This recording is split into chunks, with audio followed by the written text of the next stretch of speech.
Hey everyone, so today's video is going to be dark. With New Year's coming up, I thought we'd switch things up and narrate some New Year's Eve horror stories. These are the stories that turn celebrations into nightmare and make you wonder about how safe that night really is.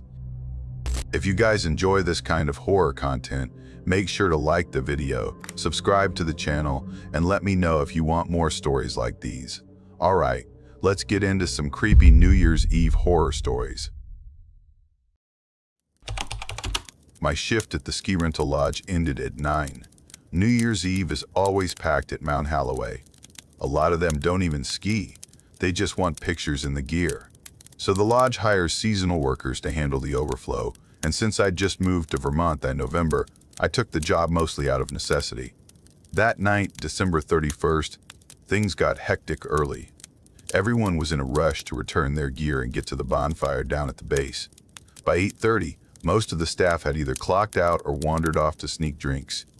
I volunteered to stay behind and finish the close. Not because I was a team player, more because I didn't feel like being social. I'd only been in town a couple months, hadn't made real friends yet. Hanging back was easier. I wrapped up a little after 9. The last few stragglers came in, dropped off their stuff, and disappeared. I logged the returns, did the quick sweep, locked the racks, shut the lights. When I stepped outside, the mountain felt empty. Not quiet exactly, just hollow, like most of the people had drained out and left something thinner behind. The shuttle to the lower cabins had already left, but I didn't bother checking if anyone was still around to give me a lift. My place was barely a mile down the service trail, maybe a 20-minute walk if you didn't stop. I'd taken it dozens of times, even in worse weather. That trail runs behind the lodge, cuts through a stretch of woods, and spits you out near the access road. There's one left turn that marks the halfway point. It's not a real fork, just a curve with a skinny path breaking off, but it's obvious once you've seen it a few times. But that night, it just didn't show up. At first, I figured I'd zoned out and walked past it. Easy mistake in the dark. My flashlight barely reached 10 feet ahead, and the snow softened everything. But after a while, I started to feel uneasy, not panicked, but unsettled, like the space around me wasn't quite right. The trail didn't end. It didn't curve. It just kept going. I slowed down, stopped, looked around. All trees. Nothing recognizable. I pulled out my phone thinking maybe I could use the GPS, but the signal was bouncing, and the screen showed nothing useful. Just a loading wheel and the time. It was 10:17. I blinked at that. I'd left just after 9:30. And I hadn't stopped walking. That's when the cold hit differently. Not just cold sharp, like the kind that gets behind your teeth. And the air felt thin, like I couldn't get a full breath, no matter how deep I inhaled. Then I saw the lights. Faint at first, maybe 20 yards ahead, blurred by the trees. I headed toward them, assuming I'd looped back toward one of the utility buildings or cabins. Maybe I'd walked in a circle without realizing it. But what I found wasn't part of the resort. It was a cabin. Old, small, sitting dead center in a clearing I'd never seen before. One porch light above the door, flickering like it was on its last bulb. The windows were narrow and dark. The steps leading up were crooked, like they'd sagged with time. Snow was banked up against the walls, but the roof was spotless, like someone had brushed it clean just minutes earlier. I stopped at the edge of the clearing. It didn't look abandoned, but it didn't look lived in either. Just wrong in some quiet, hard-to-pin-down way. For a minute, I just stood there trying to figure out how far off the path I must have gone. My first emotion wasn't fear, it was embarrassment. Like I'd trespassed without realizing it. I turned to head back, and that's when I saw him. A man, maybe 10 feet away, just inside the tree line, on the opposite side of the clearing. I hadn't heard him. No crunch of boots in the snow. No branches. Just there. Standing there. He wore a long, dark coat and one of those knit caps pulled low. Hands at his sides, face blank. Watching me. I froze. Then he said, "You already came inside." His voice was calm. No edge to it. Not threatening, just certain. Like he was correcting me. I managed to say, "No, I haven't." He didn't respond, didn't move. just kept watching. I didn't ask questions. I didn't wait for him to explain. I moved, slow, deliberate, around the edge of the clearing, keeping trees between us. I didn't turn my back. I don't remember how long I walked after that. Everything looked the same, and my phone wasn't helping. At one point, I started retracing my steps just based on tree shapes I thought I recognized. Eventually, I found my cabin. It was 10 after 11 when I got inside. I didn't take off my coat. I didn't turn on the lights. I just sat on the floor with my back to the wall, listening to nothing. Not even wind. Just this deep, pressing silence like the whole mountain had gone to sleep. At 11:50, someone knocked. I stood up, crept to the door, and looked through the peephole. It was him. Same coat, same hat. Standing on my porch like he'd been waiting there the whole time. He wasn't cold, not shivering, no fog on the glass from his breath. He didn't move. Then, another knock. And then I heard it. My voice. From behind me, somewhere in the room. Quiet, but clear. Let him in. That's all it said. Same tone I use when I'm trying to convince myself something's fine. Same rhythm. Same inflection. It wasn't just similar, it was me. I know how I sound. I didn't turn around. I didn't want to know where it came from. I opened the bedroom door, ran through, slammed it shut, and locked it. Climbed out the window in my socks and hit the snow running. I didn't stop until I reached the main road and flagged down a snowplow coming up the hill. Didn't explain much to the driver, just asked to be dropped at the diner in town. I never went back to that cabin, didn't even pick up my stuff. I called the landlord the next day and said I was leaving the key under the mat, didn't care about the deposit. Took the first bus south and found a short-term rental in another state.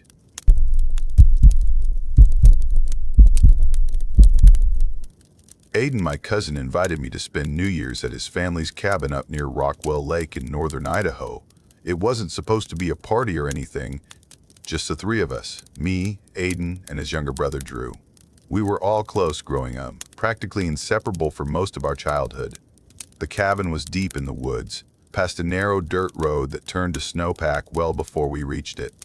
The place hadn't changed since we were kids. Our grandfather built it by hand back in the 60s, surrounded by tall pines and silence. One floor, one wood stove, a couple of old bunk beds, and a kitchen that smelled like cedar and dust. There was no cell service, which was the point apparently.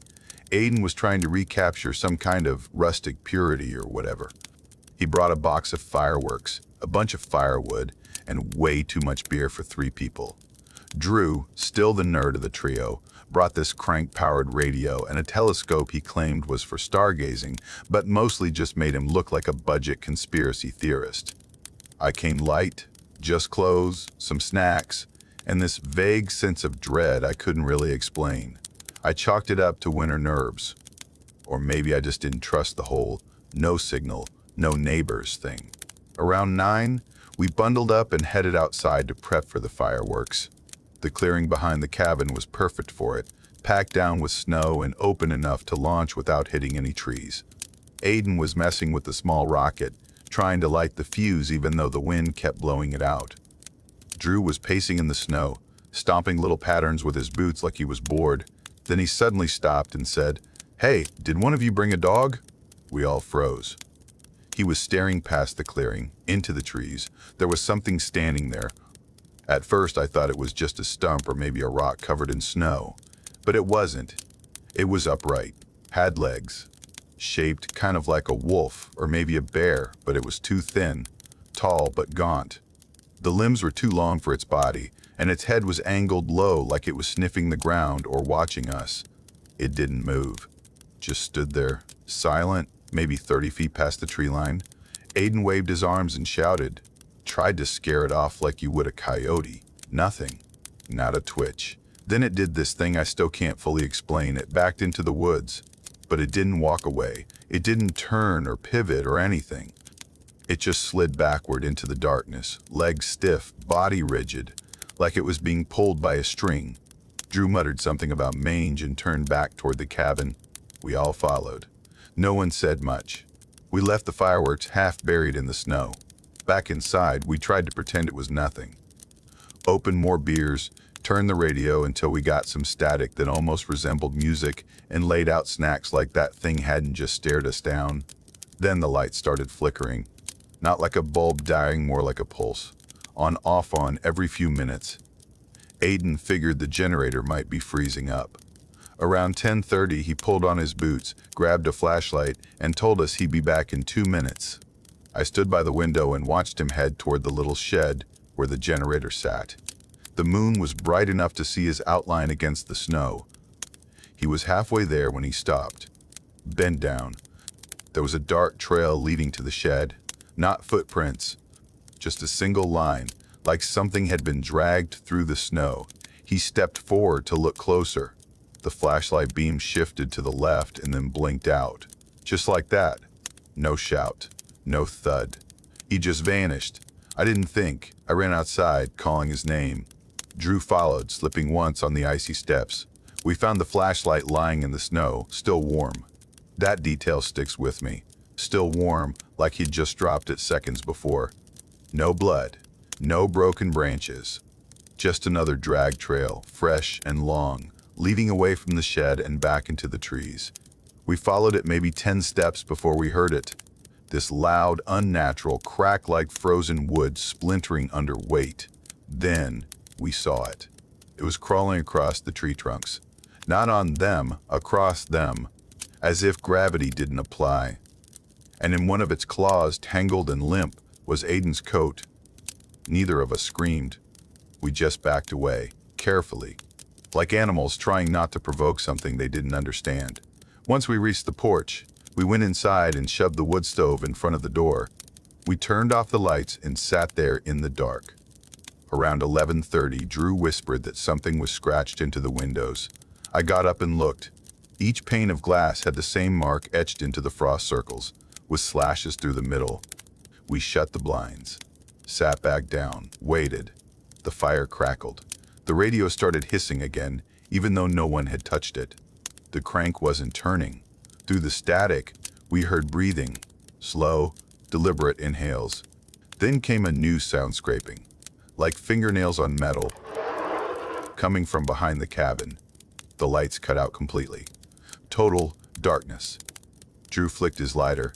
I used the flicker of light to find the flare gun hanging over the fireplace. It was old, but it still worked. It was meant for bears. This wasn't a bear. Midnight hit.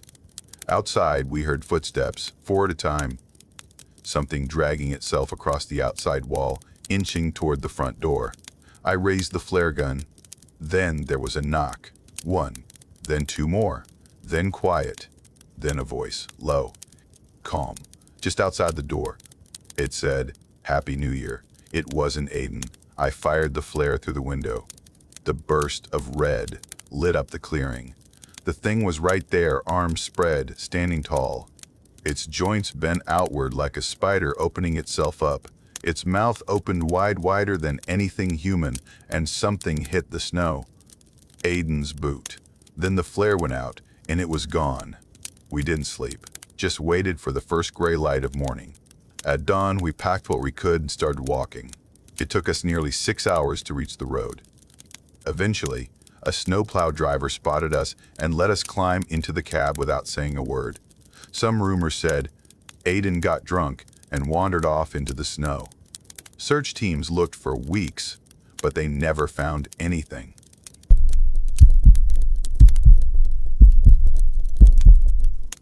New Year's Eve was supposed to be low-key. Honestly, I was looking forward to it being uneventful. I just genuinely didn't feel like pretending to be excited when I wasn't. So when my friend Caleb asked if I could watch his place while he and his girlfriend were in Vermont, it felt like the perfect out. The house was this older place he'd just moved into a couple of months earlier, out in rural northwestern Pennsylvania, a good 20-minute drive from even the smallest town. He described it as still a work in progress, which I took to mean it wasn't exactly cozy yet. I got there around 10:30 in the morning. Inside, the house felt half moved in. Boxes stacked in corners, walls mostly bare. Caleb had told me the radiator upstairs was busted, so I set myself up downstairs, space heaters on, thermos of black coffee nearby, and one of those fuzzy throw blankets that look ridiculous but actually do the job. By early evening, the snow had picked up. Still, not a blizzard, just thick enough to blur the trees at the back of the yard. You know that kind of snow that makes everything feel padded? Like even sound has to slow down to get through it? That kind. The house stayed quiet except for the occasional hum of the space heater kicking on. I'd planned to stay up until midnight, mostly just to say I did. I had the TV going on low, flipping between random year-end countdowns, none of which I cared about. Around 11:30, I stood up to stretch and refill my coffee. My back popped in a way that made me feel about 40 years older than I am. The kitchen window looked out over the backyard. That was when I saw him. There was someone standing by the trees, not near the house, not walking or moving, just standing right where the yard ended and the woods began, perfectly still. At first I thought maybe it was a tree stump or some trick of the light, but the shape was too human. Shoulders, head, everything. I couldn't see a face, just a solid silhouette where no silhouette should have been. There was enough ambient light from the porch for me to make out the shape, but not enough to see detail. The figure stood right in that awkward patch where the light faded into dark. Not totally hidden, but not exactly visible either. I stood there at the window longer than I probably should have, just watching, waiting for them to do something. Wave, step forward, disappear. But they didn't move. Eventually, I backed away, locked the back door, and checked the front even though I knew it was already bolted. Then I turned off the porch light. I'm not sure why. Maybe I thought if they couldn't see the house clearly, they'd go away. I sat back on the couch and tried to convince myself it was nothing. A lost hiker maybe. Or a neighbor from farther up the ridge. But that didn't really track. Nobody hikes that trail at night, not in the cold. Not on New Year's Eve. When the clock hit midnight, I heard faint fireworks in the distance, probably from town. I didn't go back to the window. At 12:30, there was a knock. Not loud, just two precise knocks, like someone trying not to be rude. It was so quiet in the house, the sound felt unnaturally sharp. I got up, moved to the front door, and looked through the peephole. A man stood there in a navy parka, hands tucked into his coat pockets. His face was pale but smooth.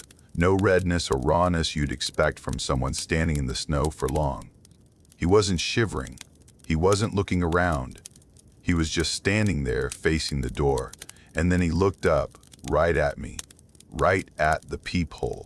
That hit me weird, like he already knew exactly where I'd be, like he'd timed it. I asked through the door if he needed something. My voice cracked a little at the end, which I pretended not to notice. He said his car had broken down on the ridge, said he just needed to use a phone. His voice was calm, not pleading, not upset. Like this happened to him all the time and he was just going through the motions. I told him I could call someone for him, but I wasn't opening the door. He nodded. That's understandable, he said. No frustration, no push, just acceptance. I asked who he wanted me to call. He didn't answer right away. Then he tilted his head slightly and said, "You're watching the house for Caleb, right?" That's when I stopped talking. I stepped back from the door, still staring at the peephole. I hadn't mentioned Caleb's name. There was no note outside, no car in the driveway that could have told him that, and I'd only gotten the key the day before. I went for my phone on the coffee table, grabbed it, and stood there with the screen glowing in my hand. I didn't even dial. My thumb hovered over the keypad while I kept glancing toward the door. Then everything cut off. The power went out. No flicker, no warning, just black. The TV died, the space heater stopped, and the fridge stopped humming. Total silence, except for the faint sound of snow brushing the windows. I stood in the dark for a moment, listening. The porch light was out now, so I couldn't see if the man was still there. I didn't hear him leave. I went into the kitchen and found the drawer where Caleb kept candles. As I struck the lighter and got one lit, I heard the back door creak, just slightly. I froze. No footsteps. No voice. Just that soft sound of wood shifting against metal. I crept down the hallway with the candle flickering in my hand. The back door was still locked. The chain still in place. But something felt wrong. I stared at the door for a few minutes, trying to breathe normally. Then I looked down. The boots I'd left by the door were gone. Just gone. The mat was empty except for two wet outlines. I stared at that spot for a full 10 seconds, then grabbed my phone and finally called emergency services. The dispatcher was calm, told me to stay on the line and get somewhere safe with a lock. I told her I already was, but I wasn't sure that meant anything anymore. The officers didn't show up until 1:20. By then, the power was back on. No forced entry, not even my own footprints from earlier. One of the officers glanced at me and asked, could an animal have dragged them off? I said, maybe. He didn't look convinced, and honestly, neither was I. They did a quick walk around the property, then told me to call again if anything else happened. I didn't go back to sleep. I sat on the couch with my phone in one hand and the candle still burning on the table. Every sound, the fridge kicking back on, the creak of the heater warming up made me flinch. Around 4 in the morning, I finally reached for my phone to text Caleb about what had happened. There was already a message waiting, sent at 12:49. Don't open the door, I forgot to mention. I froze there. I didn't reply. I didn't pack neatly. I grabbed my stuff, locked the door behind me, and drove back to the city before the sun even started to rise.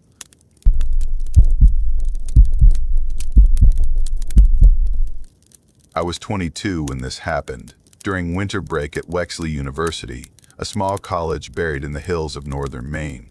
I worked part-time for campus facilities, mostly maintenance tasks, snow removal, basic lockups. Most of the time I was alone, which I actually preferred. New Year's Eve fell on a Sunday that year. That afternoon, my boss texted me to ask if I'd cover the overnight shift at the maintenance building. The guy who'd originally picked it up called out last minute, something about a family emergency, and they needed someone to be present in case of another power outage. We'd had a few that week because of the heavy snow. I didn't hesitate. It was holiday pay, and all I had to do was stay awake in the break room, monitor the radio, and check in once or twice if something came up. Honestly, I saw it as paid alone time. It had snowed all day. Not a blizzard exactly, but steady enough that by evening, the sidewalks were buried again. By 8, the whole campus was just white and quiet. We kept a plow in a separate garage behind the main building. Nothing huge, just a compact utility truck with a front blade. I was told to take it out around midnight and do a single pass through the staff lot to keep the snow from icing overnight. Everything was calm until then. I watched something dumb on my phone, microwaved a sandwich from the vending machine, and stared at the same dry erase board that had said, "Do not microwave coffee mugs," since before I was hired. The walkie was completely silent. Around 11:45, I started getting my stuff together. Hat, gloves, coat, the keys to the plow. The building creaked as I stepped down. It always did that when the temperature dropped, like it was stretching in its sleep. The back lot was buried under at least 4 inches of fresh snow, maybe more. I followed a narrow shoveled path out to the garage. The light over the keypad was glowing faintly orange behind a crust of frost. I wiped it off with my sleeve and typed in the 4-digit code. No green light, no sound, nothing. I tried again, slower this time. Still nothing. On the 3rd try, I finally heard the mechanical stutter of the door motor trying to engage, like it wanted to rise but was choking on ice. It stalled out with a tired buzz, so I pulled it by hand. The metal groaned but moved. I got it up just enough to duck under, brushing snow off my coat as I stepped inside. Instant blackness. I clicked the light switch near the entrance. Nothing. Not even a hum. My phone flashlight lit up a small cone in front of me, just enough to see the plow parked exactly where it should have been, facing outward. I figured the garage must have lost power earlier in the storm, wouldn't be the first time. It happened the previous winter too, when ice collected on the rooftop transformer. Still, it was unnerving standing in that dark space alone, flashlight shaking slightly from the cold in my hands. I climbed into the cab of the plow and jammed the key in, turned it once. The engine gave a dry cough and then nothing. No clicks. No dash lights, just silence, like the battery had been sucked dry. I tried again, listening harder this time. Same result. That heavy, dead silence. I sat there for a second, not moving. just breathing in the stale, cold air. It smelled like gasoline and old rubber and something faintly metallic, like rusted chains. I considered going back inside to radio it in, maybe call the backup guy. That's when I saw something shift in the mirror. At first, it was just a blur, a movement that didn't match the static surroundings. I turned off the flashlight and leaned forward, squinting through the narrow view between the dashboard and the windshield. Someone was outside. I could just make out a pair of boots pacing slowly in the snow right in front of the door. They stopped. My hands were suddenly damp inside my gloves. The cold felt sharper now. Real. Nobody was scheduled to be here. Nobody. All the other maintenance staff had signed off by 6, and the only security on campus stayed near the front gate, over a quarter-mile away. I held my breath, hoping, honestly hoping, it was just a student who stayed behind for break and got lost, or a confused custodian from the town team. But then I heard the beeping, the keypad. They were trying to get in. First attempt, fail. Second attempt, another fail. I slid down in my seat, slowly, pulled my feet up, crouched tight, and stayed as quiet as I could. My whole body had gone still. Not tense exactly more, like a full-body pause. Then my phone buzzed in my pocket. The vibration was so loud in the silence, it felt like a scream. I didn't dare look at it. On the third keypad attempt, the garage door motor kicked in again, and this time it managed to rise a few more inches. Not all the way, just enough. That's when I saw the gloved hands appear underneath the opening. He was pulling the door up by hand. I pressed myself back into the corner behind one of the shelving units and held still. No thoughts, just instinct. Hide. Stay small. When the door rose to about shoulder height, he ducked in. Snow parka, thick hood, flashlight. He didn't say a word. He walked with slow, careful steps, scanning the garage like he was looking for something very specific. The beam of his flashlight moved across the plow, over the walls, down the shelving. He passed within 5 feet of where I was crouched, and I could hear the faint squeak of his boots compressing the snow that had blown inside. He didn't react to the truck at all, didn't even try to check it, just walked to the back wall. There, he paused. I watched him reach into his coat and pull out something thin and shiny. Wires. He took out a second, crouched low behind the generator housing, his flashlight angled downward now. He wasn't exploring. He was setting something up. That was enough. I shot up and bolted toward the half-open door, not bothering to stay quiet. I heard him move behind me, maybe even yell something, but I didn't look back. The only thing I remember clearly is how sharp the air felt on my face as I sprinted across the snow-covered lot. Back inside the main building, I slammed the door shut behind me and locked it. My legs felt like jelly. I picked up the radio. Dead. I ran up the back stairwell to the second-floor office where we kept the backup landline. It was an old beige thing with a coiled cord mounted on the wall next to the breaker panel. As I reached for it, I finally pulled out my phone. One unread message. It was from our maintenance group chat, sent at 11:40, 15 minutes before I left for the garage. Heads up, garage code changed. Don't use backlot tonight. Power got cut again. Be alert. I stared at it for a long time, like my brain needed time to translate it into meaning. I didn't leave the office again that night. I turned off the lights, locked the door, and sat on the floor with my back against the cabinet. Just after sunrise, 2 campus officers showed up to do a sweep. The garage was empty, no footprints but mine.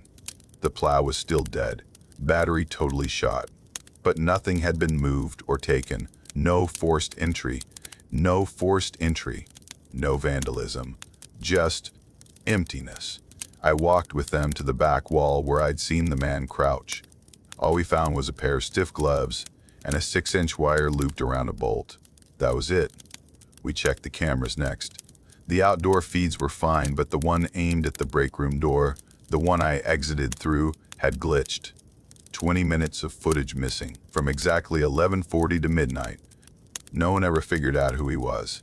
They checked local records, even questioned a couple of seasonal workers, but no leads. No complaints, No reports of break-ins.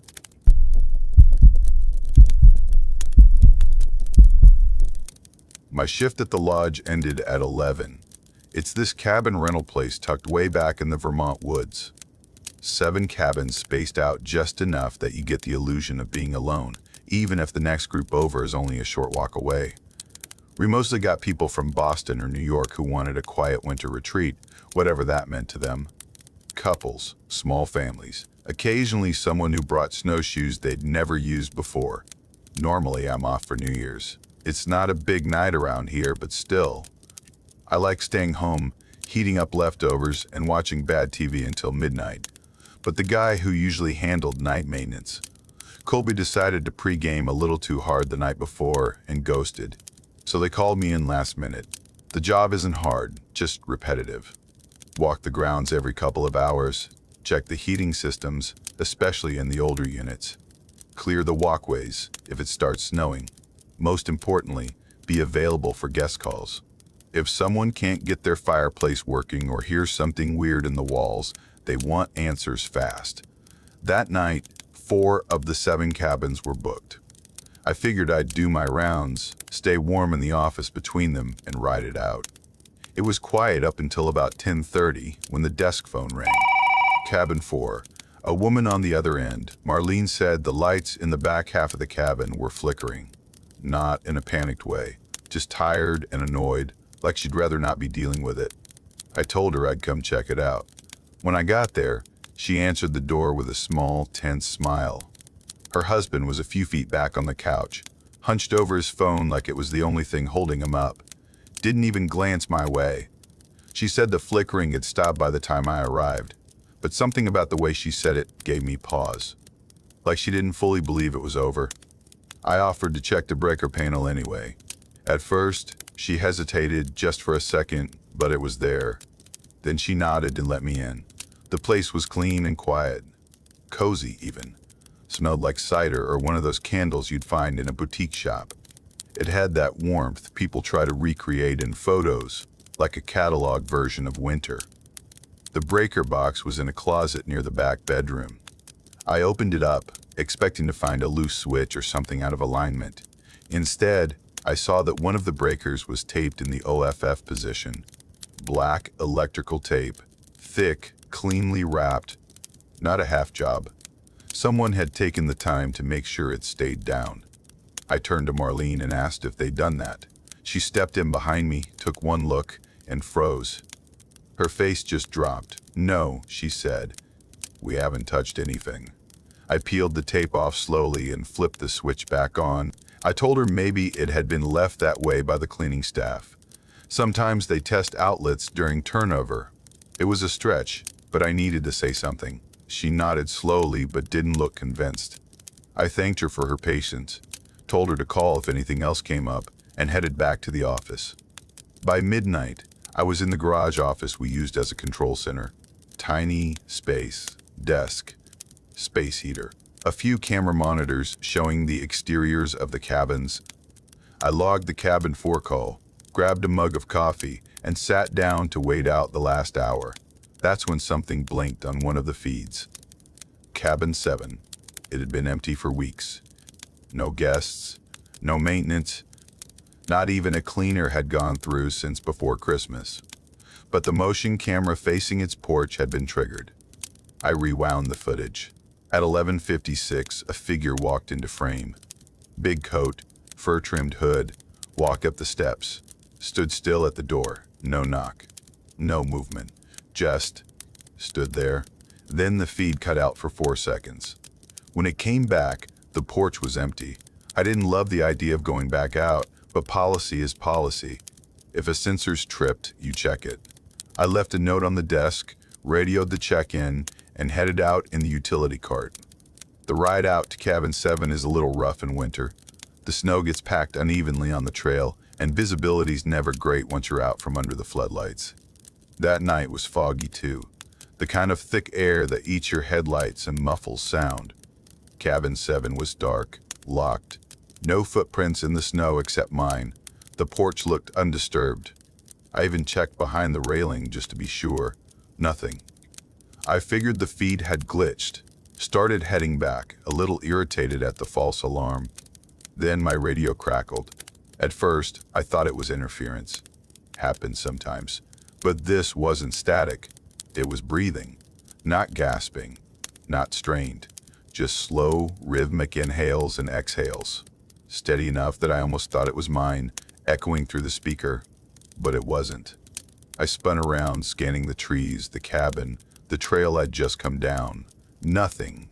I called in on the radio, asked if anyone else was on my frequency. No response, just that breathing. Quiet plastic Y, like it was filtered through tubing. I turned the volume down to nothing and walked the rest of the way back. When I got to the office, I checked the cameras again. Cabin 4's feed was down. It had been working 20 minutes earlier when I checked the whole grid. I called the landline inside. No answer. So I went back. Their porch light was on. Through the front window, I could see the husband still sitting in the exact same spot. Same posture. Same phone. Like he hadn't moved an inch. I knocked. No one came. I knocked again, harder. Nothing. I opened the door. The cold hit me immediately. Sharp, dry air like the heat had been off for hours. Colder inside than out. Marlene was in the kitchen. Her arms were wrapped around herself, shaking. She looked like she hadn't moved much either. She said she'd been hearing movement under the bedroom, in the crawl space. Not footsteps, scraping, dragging. Something heavy shifting on wooden beams. I asked her husband if he'd heard anything. He didn't even look up. Just mumbled, "It's not for us." I asked Marlene where the access panel was. She didn't answer. Just backed into the corner and shook her head. So I went looking myself. In the bedroom, one of the rugs had been kicked aside. The crawl space panel was open about an inch. Dust disturbed, like someone had been down there recently. I knelt down and shined my flashlight inside. 4 feet high, dirt floor, insulation, the usual. Pipes overhead, standard stuff, except for the coat. A parka. Fur-trimmed hood, same as in the video. It was laid out carefully on the ground like someone had folded it open and left it there. And underneath the collar, partially tucked inside, was a jawbone. Not buried, not hidden, just there. I pulled back fast. The radio on my hip hissed. A voice whispered, low and even, "You turned it back on." That was it. I walked out of the bedroom. Marlene was crying softly now. Her husband still hadn't moved. I told them they needed to pack a bag, right now.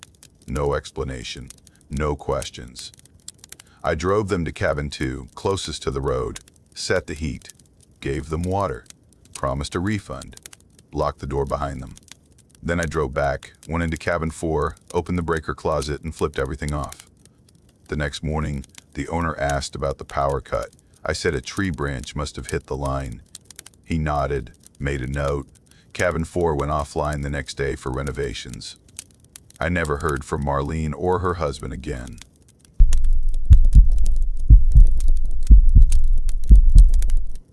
My cousin Mason and I were staying at my Aunt Renee's place for New Year's. She lived by herself in one of those long, one-story ranch houses out near Millersburg. That week, she was off with her friends on a ski trip somewhere in Vermont and said we could stay at her place if we wanted a break from our usual family chaos. My parents hosted a big New Year's Eve thing every year, loud, crowded. So, yeah, we were all in for a quiet night with no adults. Mason's mom dropped us off around 3 in the afternoon. The roads were iced over, and snow covered the ground like one solid sheet, no footprints, no tire tracks, just clean, white crust that glittered under the cloudy sky. Before she left, she ran down the usual list of house rules. Turn off the porch lights before bed, don't leave the fireplace vent open, double-check the locks. Then she paused and said something that didn't really land at the time. "You're not in the suburbs out here. Lock up early." Then she backed out of the driveway and left. We were 16, barely supervised, and had the house to ourselves. Of course, we didn't lock up early. We dumped our bags in the guest room, claimed the couch, and loaded up the living room with snacks, soda, and Mason's Bluetooth speaker. He had a playlist of horror soundtracks queued up for atmosphere. It was dumb but kind of fun. I remember thinking it actually felt like we were starting our own tradition.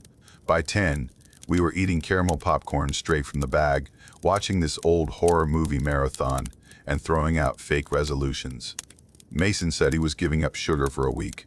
Tops. I said I'd stop doom scrolling in bed, which lasted about a day. It felt like the night didn't even belong to a calendar. Like time had just paused for us.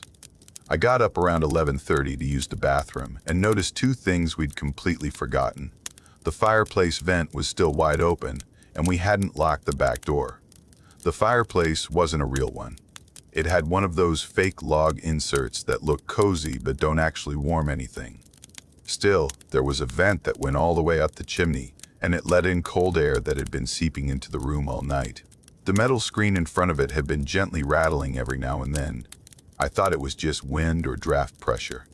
I reached up and pulled the little handle to close the vent. The rattling stopped immediately. It was subtle, but somehow that quiet made the room feel heavier. Then I headed to the laundry room to check the back door, and that's when I saw them. Footprints on the deck, not ours. They came in from the tree line, spaced wide like someone had walked slowly up toward the house. Deep, sunken marks that were already starting to crust at the edges but still clear enough to make out the tread. What got me, though, was the direction. They only led to the door, no trail going back. I locked it immediately, flicked off the kitchen light, and just stood there for a second. The silence in the room felt tighter now. I didn't see anything moving outside, no shadows or rustling, just those prints ending at the welcome mat like someone had walked up and never left. I called Mason over. He tried to play it cool, said maybe a delivery guy or someone had stopped by earlier, but I pointed out the undisturbed snow, how nothing had stepped over them or melted them slightly, and he got quiet. His whole body shifted. We went room to room, checking every lock, every window latch. Nothing else was open, just that one door. We heard fireworks in the distance as midnight hit. Mason cracked a joke, something like, "Happy New Year, guess we're getting murdered," and went back to the living room. I stayed in the kitchen for another minute, still staring at the deck, trying to convince myself those prints weren't as weird as they looked. Then I heard the screen on the fireplace rattle again. I'd already closed the vent. It should have stopped. I walked into the living room. Mason had the remote in his lap but wasn't pressing anything. He was watching the fireplace, not the screen. There were ash smudges now, scattered faintly across the brick. They hadn't been there earlier. The screen started moving again, slow, uneven shakes, like someone trying to nudge it open without fully committing. Not loud, just persistent. I told Mason to step back. He didn't even blink. Then the screen suddenly tipped forward and clattered onto the floor. Ash scattered across the rug. We both jumped back at the same time. Nothing came out. No sounds from inside. But just behind the metal grate, something dark was wedged into the soot. I leaned in just enough to see the edge of what looked like a boot heel. Black, worn, caked with grime. I said, "We're leaving." Mason didn't argue. We grabbed our phones. I took my aunt's spare car keys from the bowl near the front door. Neither of us had our licenses yet, but that didn't matter. I slowly opened the front door, ready to sprint to the car. And there were more footprints. Fresh ones this time, pressed into the porch snow. Coming from the woods, just like before. But again, they stopped right at the door. No returning path, no drag marks or prints turning away. Just stopped.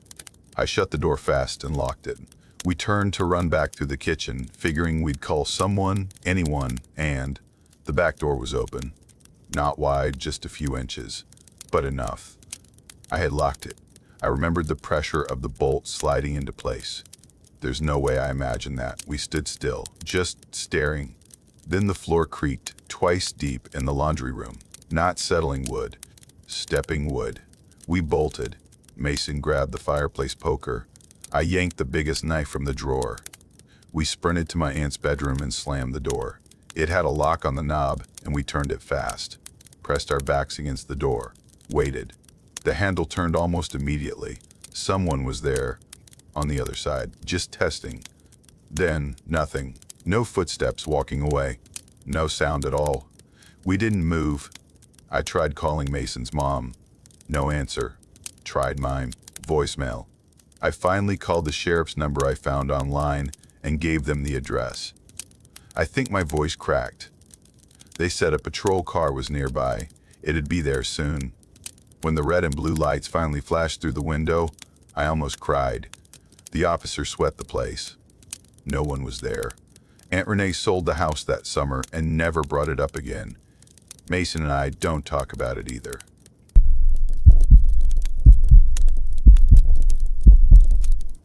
Jamie, my cousin on my mom's side, invited me to this New Year's thing she was putting together. Nothing crazy, just a quiet weekend away at her family's old hunting cabin up in northern Pennsylvania, a couple hours from anywhere with real cell service.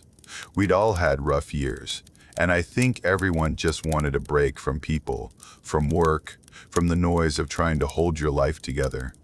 When she texted me the invite, I didn't even hesitate. I'd been running on fumes for months and needed somewhere to collapse that didn't have expectations. We got there around 4 in the afternoon on the 30th. The place looked exactly like you picture it. Small, slanted roofed, and tucked back off a dirt road that barely counted as a driveway.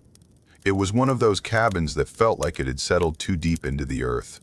Her family mostly used it during deer season, so it smelled faintly like old gun oil and wood smoke, with this underlying musty thing that clung to the walls. You know the kind of place. Every floorboard has its own voice, and the silence around it feels too thick. Jamie had brought Milo, her black and white mutt with one cloudy eye that always made him look like he was staring through you instead of at you. He didn't warm up to people easily, but he was loyal to her in that intense way that makes you wonder if they'd survive something together. He wasn't a big barker, just very observant. Always seemed like he was waiting for something, even when he was lying still. Outside, the snow had started falling slow and lazy, like it was settling in with us. By 10 o'clock, the windows were covered, and the world looked like a snow globe someone had forgotten to shake again. At some point around 10:30, Milo started pacing. It wasn't dramatic at first, just a slow loop from the fireplace to the front door and back. But he kept doing it, again and again. No barking, just this steady rhythm of claws ticking across the floorboards. You could hear it even over our conversation, which started to feel weird. Jamie called him over a few times, but he didn't even glance at her. Just kept doing his little circuit. At first, we wrote it off. New smells, new space. Maybe he was hearing mice in the walls. Cabin stuff. But the pacing didn't stop. In fact, it got tighter, more anxious. Then he froze at the door, completely still, tail low, shoulders locked. And then he let out this sound, a low, constant growl. Not loud, almost like he was trying not to make noise but couldn't help it. That's when the room started to feel different. Jamie stood up and asked if anyone else had heard something. None of us had. I muted the TV, and for a moment we all just sat there, listening. You could hear the wind outside, faint but steady. Nothing else. Then came the knock. 2 soft knocks at the back door. It was like a movie moment, honestly. We all looked at each other. Then Jamie laughed, a nervous, forced sound, and asked if one of us was messing around. The thing was, the back door didn't have a path. We'd come in through the front because it was the only part shoveled. The back opened straight into the woods, and the snow back there was untouched. Even animals hadn't gone through yet. Micah grabbed a flashlight and said he'd check it out. We all followed him. He turned on the outside floodlight, and it cast this pale yellow cone over the yard. Nothing. No footprints, no drag marks. The snow back there was undisturbed, completely smooth.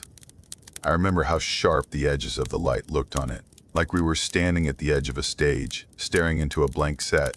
Micah stepped outside, and I remember holding my breath without meaning to. He walked a few feet out, scanned the tree line, then came back in. Locked the door again. Nobody said anything. What could you say? Maybe it was a bird, didn't really cover it.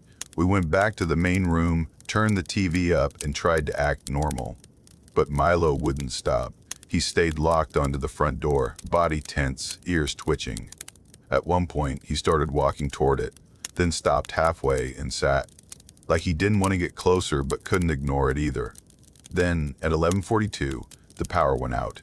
No flicker, just full stop. Heater off, TV off, lights gone. Silence. The kind that feels full of waiting. Jamie pulled a flashlight out of her bag. I used my phone, but the beam was useless beyond a couple feet. We checked the breaker, nothing obvious. But none of us wanted to open the door and mess with the fuse box outside. Nobody said, "Let's leave." We all knew the road was buried. Even if the car could start, it wouldn't get far. We were stuck, and that realization sat in my stomach like a cold stone. Then Milo barked, and the front door handle moved. I saw it. We all did. That slow, deliberate turn, like someone testing a key they weren't sure still worked. Then it stopped. Jamie swore under her breath. Micah moved forward, but only a step.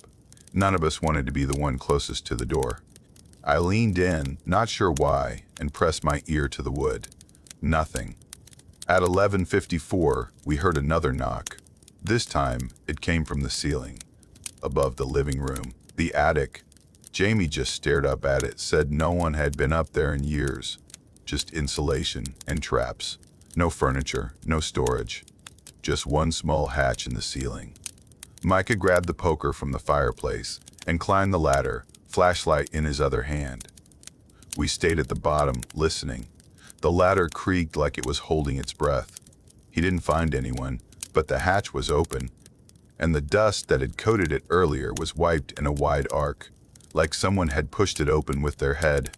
We didn't even pretend after that. No theories, no nervous laughter. We dragged the couch closer to the fireplace and stayed there, all of us. No one even got up to pee. Milo lay under the table, still watching the door, like his job wasn't over. Midnight came. No cheers, no countdown, just this cold, shared silence. Then the bang hit, a single, heavy slam against the wall of the cabin. We all jumped. Milo exploded into barking, the loudest I've ever heard from him. But even he didn't run toward the noise. Then came the sound, a long, slow scraping, like something being dragged around the outside of the house. The sound moved, steady, from the far corner of the building toward the back. You could trace its path with your ears. No one moved. Then I whispered something, I don't even remember what, and Micah and I crept toward the kitchen window. We crouched low, waited, listened. When we finally looked, we saw it. Not a person, not an animal, just one long trench carved in the snow. From the woods all the way to the house, no footprints, just that line, like something had been pulled. And at the end of that line, right where the foundation started, there was a perfect circle. Not deep, but clean, like someone had been standing there, perfectly still, and then nothing. No trail away from it, just that one path in, like something came up to the cabin and stayed. That was it. No more debate. We grabbed what we could and ran to the car, slept in it with the engine running. Milo finally curled up and went to sleep once we were away from the cabin. In the morning, we checked again. The trench was still there. The circle had started to fill in. We left within the hour. Jamie sold the cabin. We haven't talked since. Now every New Year's, I stay somewhere loud, with strangers, with music, with lights, somewhere nothing can creep up quietly.